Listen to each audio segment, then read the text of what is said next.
Alrighty, one of my favorite seasons to shoot is right around the corner, winter. So many of my favorite shots are taken in the snow, but learning how to master shooting in these conditions can be some of the most difficult scenarios to shoot in, especially as a landscape photographer. So in this video, I want to give you 9 of my top tips for shooting in the snow that I've learned over the years. 3 of them will be more technique based. 3 will be more compositionally based, and the last 3 will be more survival based. But before we get into it, my new creative mentorship called The Creative Leap is now live and taking in second round enrollments. If you've ever wanted to take your passion and do it full time, I've crafted hours and hours of my best techniques, tactics, and knowledge into a 4-phased course. And as a part of the mentorship, I've also created an exclusive private Discord community that I'm personally in and answering questions in every single day. On top of all of that, the mentorship also includes my photography fundamentals and Lightroom editing masterclass courses for free, so you can learn all the skills of photography and learn how to make a living from it. So if you want to transform your creative career, head on over to patk.studio, link in the description. Now, let's get to it. And let's start it off with a few tips that are related to the techniques of capture. So sometimes exposing for a shot correctly in camera can be really difficult, especially so if you're in a really snowy scene. Sometimes you try and expose the camera and the camera will give you either like a really blown out image or a really dark image. And this is usually due to the camera's metering being a little bit off relative to the scene that you're in. And in my experience, this happens more so when you've got your metering mode set to multi, which is what most people use most of the time. So if you find that you're taking photos in multi and your images are coming out just a little bit dark, I found that overexposing by, half a stop or maybe a full stop actually tricks the camera into getting back into a more neutral exposure and gives you better straight out of camera images. Otherwise, I found that using a center metering mode works better for me in most cases when I'm shooting in the snow. And usually the subject that I'm shooting is already in the very middle or close to the middle of the composition. And that's the thing that I want to measure exposure for the most. Which leads me very nicely to my second tip, which is always relying on your histogram. So I usually teach all of my students to look at your histogram before you take any shot.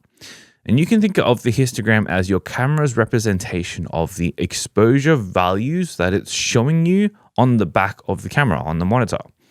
If the bulk of this graph is too far to the left, then it's quite shadow heavy. If it's too far to the right, then it's highlights heavy. And if it's too far all the way to the left or the right, either one, then you know that you've also lost some detail there, and you can adjust your exposure settings before you press the shutter button. As a little added benefit, looking at your histogram before every single shot means that you can set your monitor or viewfinder brightness to whatever you like, and you can know that it's not going to be messing around with what you see on the back of the camera versus what you get back as a photo. Sometimes focusing in the snow can be tough as well. I've been in blizzards and situations where it's snowing so hard that you can barely see even a few meters in front of you. In these instances, many cameras won't be able to reliably focus because it's white out and there's so much snow flying around.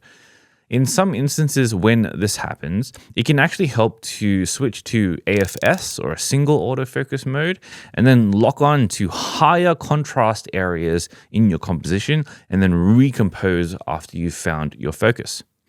Areas of high contrast will help the camera focus faster, and then adjusting your composition after that will speed up the entire photo taking process. All right, let's talk about some compositional tips now. So snow is a fantastic element to help force isolation in your subjects, both actually from a layout and element perspective, but also conceptually as well. Because most of the time snow is blank, it also effectively acts as negative space. This allows you to have a larger contrast between negative and positive spaces, and when you have simple subjects, you can then isolate them very quickly and effectively because of the visual contrast. As an example, take this image of some houses in the distance that I took on the side of a road.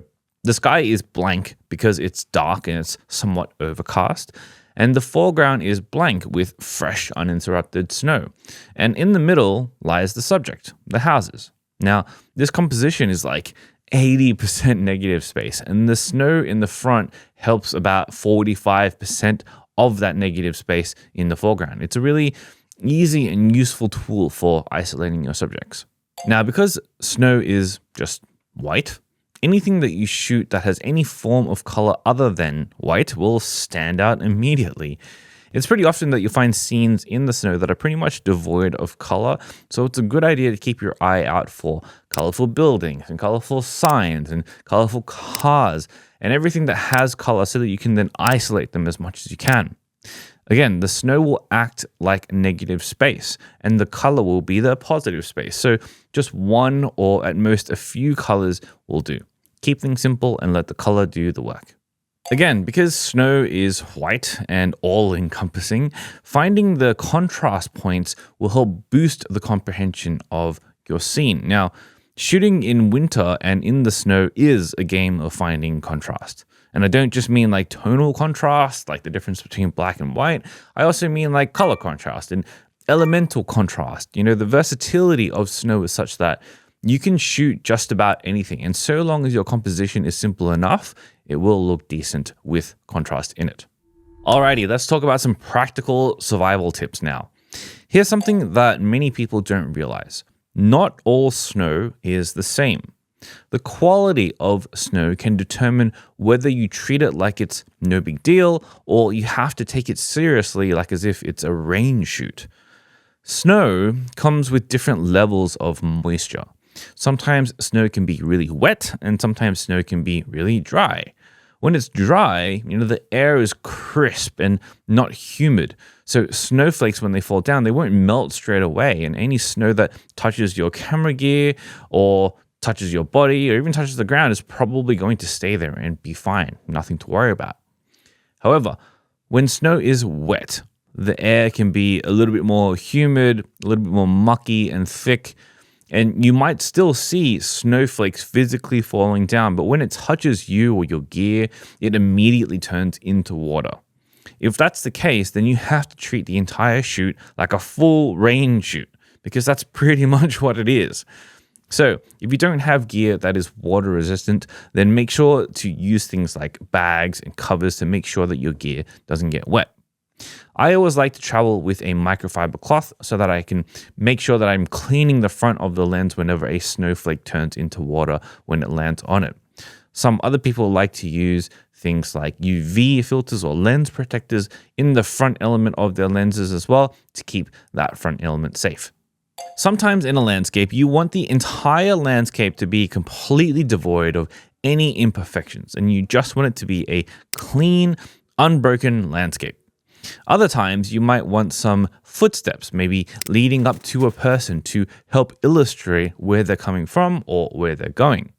Whatever the case may be, remember that once you put your foot in the snow, it's done. There's no going back. You can't fill in your footstep with extra snow because it will never look the same as freshly fallen snow, especially snow that has fallen gently. So be careful where you step.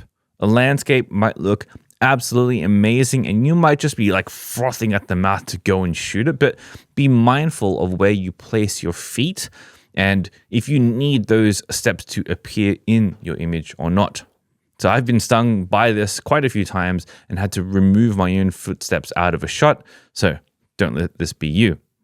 This is pretty obvious, but probably the biggest determining factor to whether or not you enjoy shooting in the snow is how warm and comfortable you feel. Shocker, I know. You're going to last a lot longer in the snow if you are dry, warm, and comfortable, so dress appropriately. You're going to want some kind of waterproof boots, then some kind of waterproof pants that can go over the top of the boots so that you can actually walk in deep snow. And then, of course, you need to layer properly. Use your base, mid, and outer layers, a beanie, and then, of course, for us, the most important thing perhaps, gloves that allow you to be dexterous enough to operate a camera. So some people like to have, those like flip up finger gloves. And if that's you, that's fine. But I would highly suggest layering gloves underneath that and having a base layer underneath those flippy gloves. Because the last thing you want is exposed skin. That is a great way to give yourself frostbite. I personally use these Arc'teryx Venter gloves as my main layer when it's not too cold, and when it's super cold, I use them as a liner underneath my snowboard mitts, and I take them out of the mitts when I need to shoot. Alrighty, that's the end of this video. I hope you enjoy the season to come. It's going to be a really good one, especially here in Japan. I know I will be out shooting those snowy landscapes, and I hope you enjoy it for yourself as well. Let me know which of these tips are new to you, and remember to sign up for the membership if you want to get the most out of your creative career. I'll see you in the next video, but until then, get out there and make something that matters. Peace.